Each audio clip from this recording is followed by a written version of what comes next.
दोस्तों, यदि आप भी जसप्रीत बुमराह कुलदीप यादव को एक अच्छा गेंदबाज मानते हैं तो वीडियो को दिल से लाइक जरूर कीजिएगा।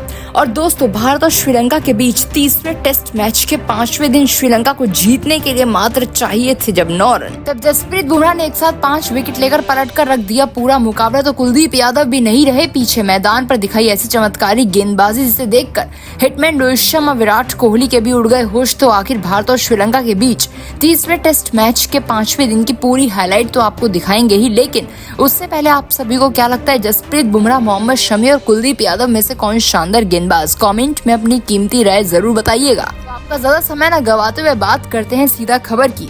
दोस्तों, जैसे कि हम सब जानते हैं, भारत और श्रीलंका के बीच 3 मैच की टेस्ट सीरीज खेली जा रही है। फिलहाल इस सीरीज के 2 मुकाबले हो चुके हैं टीम इंडिया के नाम और श्रीलंका के खिलाफ तीसरा टेस्ट मुकाबला खेलने उतरी टीम इंडिया।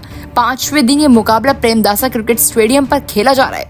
आखिरी दिन श्रीलंका की टीम को जीतने के लिए मात्र 178 रनों की ही जरूरत थी और भारतीय टीम को जीत के लिए श्रीलंका के 5 बड़े विकेट्स चटकाने थे। अब दोस्तों, टीम इंडिया पर दबाव तो था ही, क्योंकि भारत की टीम के आगे श्रीलंका के बल्लेबाज आउट होने का नाम नहीं ले रहे थे और यहाँ पर अंत तक मुकाबला पूरी तरह से भारत के नजरिए से फंसता हुआ दिखाई दे रहा था। भारत को जीतने के लिए 1 विकेट जब चाहिए था और श्रीलंका को मात्र 9 रन जीतने के लिए चाहिए थे। जी हाँ दोस्तों, अंतिम के ओवर में जसप्रीत बुमराह को देखकर आपके भी होश उड़ने वाले हैं, इसीलिए कहीं मत जाइएगा। आपको बता दें कि हिटमैन रोहित शर्मा सभी रणनीति के साथ इस मैदान पर मुकाबले के अंतिम दिन उतरे थे, लेकिन इससे पहले हिटमैन रोहित शर्मा ने मुकाबले में टॉस जीतकर बल्लेबाजी करने का फैसला किया था। जब भारत के कप्तान हिटमैन रोहित शर्मा की शतकीय पारी के बलबूते पर टीम इंडिया ने 436 रन बनाए थे और श्रीलंका के सामने एक बड़ा लक्ष्य था, लेकिन 375 रन बनाकर सफलता हासिल करते हुए नजर आई श्रीलंका टीम। भारत के हाथों में मात्र 57 रन की ही बढ़त बची थी। इस मैदान पर यह समझ आ चुका था कि पिच पर बल्लेबाजों को काफी अच्छी मदद मिल रही है गेंदबाजों के कंपैरिजन में। लेकिन दोस्तों, फिर भी जब भारत की दूसरी पारी शुरू हुई तब टीम इंडिया को सिर्फ यही सोचना था कि किस तरीके से 500 के पार के स्कोर को लगाया जाए। भारतीय टीम ने श्रीलंका के आगे 544 रन बना दिए और ऐसे में ये स्कोर काफी ज्यादा भारी पड़ता हुआ दिखाई दिया। इसका अंदाजा इसी बात से था कि श्रीलंका टीम बेशक शुरुआत में दबाव झेलती हुई नजर आई, लेकिन इस मुकाबले में एंजेलो मैथ्यूज, दिनेश चंदीमल के शानदार शतक की बदौलत इस मुकाबले के चौथे दिन टीम श्रीलंका 360 रन पर पहुंच जाती है। यहाँ पर दिन के अंत तक दोनों बल्लेबाजों का विकेट तो गिर चुका था, लेकिन दोस्तों, भारत की टीम को यह मुकाबला जीतने के लिए अभी भी 5वें दिन 5 बड़े विकेट्स की दरकार थी। आपको बता दें कि 5वें दिन का गेम शुरू होता है। श्रीलंका के लिए पारी की शुरुआत प्रभात जयसूर्या और कमिंदु मेंडिस करने उतरते हैं। ये दोनों बल्लेबाजों पर पूरा दारोमदार था टीम को बड़े स्कोर तक पहुंचाने का। श्रीलंका को जीत के लिए 184 रन चाहिए थे। हाथ में अभी भी 5 विकेट बचे हुए थे। कमिंदु मेंडिस और प्रभात जयसूर्या ने मिलकर इस मुकाबले में लगभग श्रीलंका की जीत ही लिख दी थी, लेकिन बल्लेबाज ये कोशिश कर रहे थे कि अपना विकेट्स ना खोया जाए, इस मुकाबले को अंत तक लेकर जाया जाए। 5वें दिन जो 90 ओवर का खेल मिल रहा है उसका फायदा उठाया जाए। लेकिन दोस्तों, जसप्रीत बुमराह का एंकल मुड़ जाने के बाद वे दूसरी पारी में सिर्फ एक ही ओवर डालकर रिटायर हर्ट हो गए थे। लेकिन अब दोस्तों, हिटमैन रोहित शर्मा को समझ आ चुका था कि जसप्रीत बुमराह के बिना यहाँ कोई भी गेंदबाज सक्षम नहीं है, ना ही कुलदीप यादव और ना ही मोहम्मद शमी। ऐसे में अश्विन पर भी ज्यादा भरोसा जताया गया, लेकिन वे भी फ्लॉप हुए।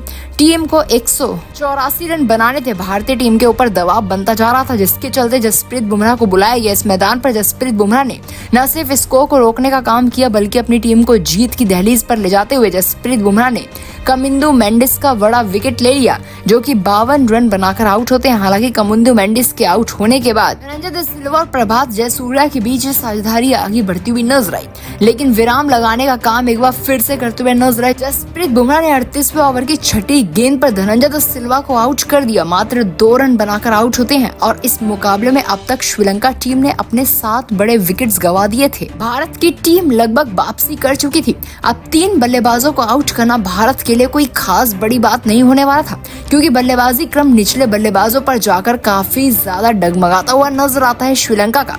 श्रीलंका टीम भारत के सामने फ्लॉप प्रदर्शन करती हुई नजर आई। यहाँ गेंदबाजों ने साबित कर दिया, जहाँ जसप्रीत बुमराह एक छोर से विकेट्स निकालने का काम कर रहे थे, वहीं दूसरी ओर से उनका साथ हालांकि कोई और नहीं दे पा रहा था। आपको बता दें कि खामियाजा भुगतते हुए नजर आई टीम इंडिया। अश्विन ने खूब रन दिए और प्रभात जयसूर्या इस मुकाबले में 74 रन पर पहुंच गए। श्रीलंका की टीम अब फिर से दहलीज पर खड़ी हो चुकी थी।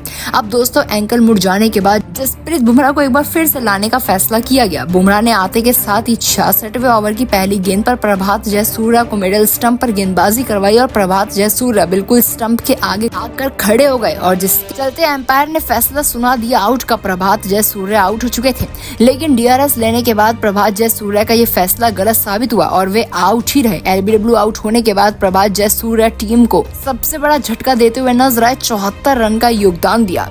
यहाँ से श्रीलंका टीम को जीत के लिए 56 रनों की दरकार थी और टीम इंडिया को मात्र 2 ही विकेट चाहिए थे। भारत को मैच जीतने के लिए अब 2 विकेट्स किसी भी तरह से निकालने थे। कुलदीप यादव, जसप्रीत बुमराह, मोहम्मद शमी और अश्विन के ऊपर पूरा भरोसा जताया गया, लेकिन अब 19 रन बन चुके थे और टीम को जीत के लिए 37 रनों की दरकार थी। अब भारत को मैच जीतने के लिए 1 ही विकेट चाहिए था। मुकाबला पूरी तरह से फंस चुका था, जहां हर एक गेंद के बाद हिटमैन रोहित शर्मा जाकर जसप्रीत बुमराह से बात कर रहे थे कि किस लाइन और लेंथ के साथ गेंदबाजी करानी है कि विकेट हासिल हो जाए। आपको बता दें कि अश्विता, फर्नांडो और लहिरू कुमारा मिलकर स्कोर को धीमे धीमे आगे बढ़ा रहे थे और नजदीक पहुंचा रहे थे। दोनों बल्लेबाजों के बीच 20 रनों की साझेदारी भी हो चुकी थी। अब श्रीलंका को मैच जीतने के लिए मात्र 17 रन की ही दरकार थी। विकेट मिलने का नाम नहीं ले रहा था और श्रीलंका के खिलाफ भारत की रणनीति भी काम नहीं आ रही थी।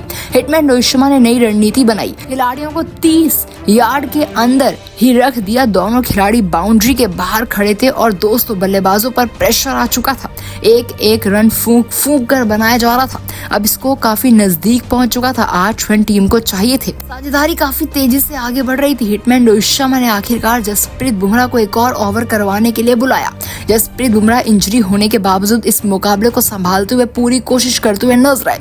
जसप्रीत बुमराह ने आखिरकार आखिरी विकेट श्रीलंका की टीम का निकाल ही लिया, जिसके चलते श्रीलंका टीम ने इस मुकाबले को गवा दिया। लहिरू कुमारा अंदर आती यॉर्कर लेंथ की गेंद को समझ नहीं पाए और उनकी गिल्लियां उखड़ गईं। इस मुकाबले में शानदार प्रदर्शन करते हुए जसप्रीत बुमराह ने विकेट्स की झंडी लगा दी और मुकाबले के 5वें दिन कोई और गेंदबाज जब कुछ खास कमाल कर नहीं पाया, तब सिर्फ जसप्रीत बुमराह चमके और लगातार विकेट्स लेने का कारनामा किया। 5 बड़े विकेट्स निकाल लिए, जिसके चलते अंतिम के ओवर की दूसरी गेंद पर जाकर टीम इंडिया की शानदार जीत लिखी गई। भारतीय टीम ने अंत में जाकर ऑल आउट करते हुए श्रीलंका टीम को इस मुकाबले को अपने नाम कर लिया। जसप्रीत बुमराह का ये कारनामा बरसों तक याद रखा जाएगा। जिस तरीके से क्लीन स्वीप करती हुई नजर आई हमारी टीम इंडिया ने इस सीरीज को 30वां टेस्ट मुकाबला शानदार अंदाज में जीत कर अपने नाम कर लिया है। 3-0 से श्रीलंका टीम की हार हो चुकी है। ऐसे में दोस्तों आप जसप्रीत बुमराह की इस घातक गेंदबाजी के लिए क्या कहना चाहेंगे? कुलदीप यादव, मोहम्मद शमी और अश्विन जहां फ्लॉप हुए, वहां जसप्रीत बुमराह के इस प्रदर्शन को 10 में से आप स्केल पर देंगे कितने अंक? कमेंट में अपनी राय जरूर बताएं। यदि आप भी जसप्रीत बुमराह के फैन हैं तो वीडियो को लाइक करें। मिलते हैं एक और नई वीडियो के साथ। जब तक के लिए जय हिंद, जय भारत।